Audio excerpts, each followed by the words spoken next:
பொது பட்ஜெட் தொடர்பாக மதிமுகவினுடைய பொதுச் செயலாளர் வைகோ தற்போது செய்தியாளர்களை சந்தித்துக் கொண்டிருக்கிறார். தன்னுடைய கருத்தை பதிவு செய்வதற்காக வைகோவினுடைய அந்த செய்தியாளர் சந்திப்பை நேரலையில் இனி பார்க்கலாம். அதை போல 5 லட்சம் கிராமங்களில் குளங்கள் அமைக்கப்படும் என்றும்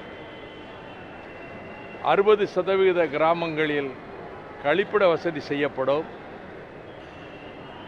கணினிமயமாக்கப்படும் என்றெல்லாம் அறிவித்திருக்கிறார்கள். ரயில்வே பாதுகாப்புக்கு தனி முக்கியத்துவம் கொடுக்கப்பட்டிருக்கின்றது.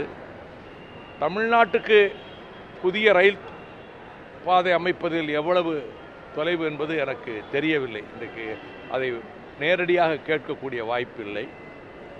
ஆனால் அதே நேரத்தில் தனிநபர் பயிர் காப்பீட்டுக்கான அறிவிப்பு எதுவுமே இதில் இல்லை. எல்லாவற்றையும் விட நதிநீர் இணைப்புக்கு எந்த விதமான ஒரு அறிவிப்பும் இதில் இல்லை. 2014 தேர்தல் அறிக்கையில் அவர்கள் விவசாயத்தில் 50% லாபம் கிடைக்க நடவடிக்கை எடுக்கப்படும் என்று கூறியிருந்தார்கள். அது பற்றி எந்த குறிப்பும் இல்லை. ஆனால் வருமானத்தை 2 மடங்கு ஆக்குவதற்கான நடவடிக்கை எடுக்கப்படும் என்று குறித்திருக்கிறார்கள். எனவே மொத்தத்தில் ஊழலை ஒழிப்பதற்கும் சில பொருளாதார ரீதியாக அடித்தட்டு கட்டுமானம் இன்ஃப்ராஸ்ட்ரக்சரை வலுப்படுத்துவதற்கும் நடவடிக்கைகள் எடுக்கப்பட்டிருக்கின்றன.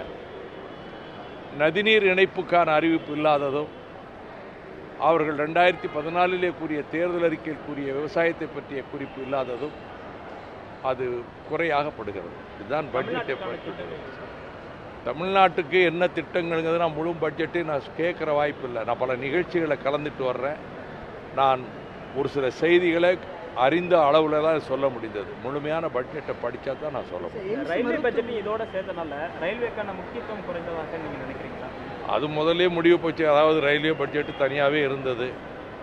அது இணைத்ததுனால அதில் முக்கியத்துவம் என்ன கொடுத்துருக்குறாங்க, அலாட்மெண்ட் என்ன வந்திருக்கு, தமிழ்நாட்டுக்கு என்ன ஷேர் கிடச்சிருக்குன்னெல்லாம் முழுமையாக தெரிந்த பிறகு தான் என்னால் கருத்து சொல்ல முடியும்.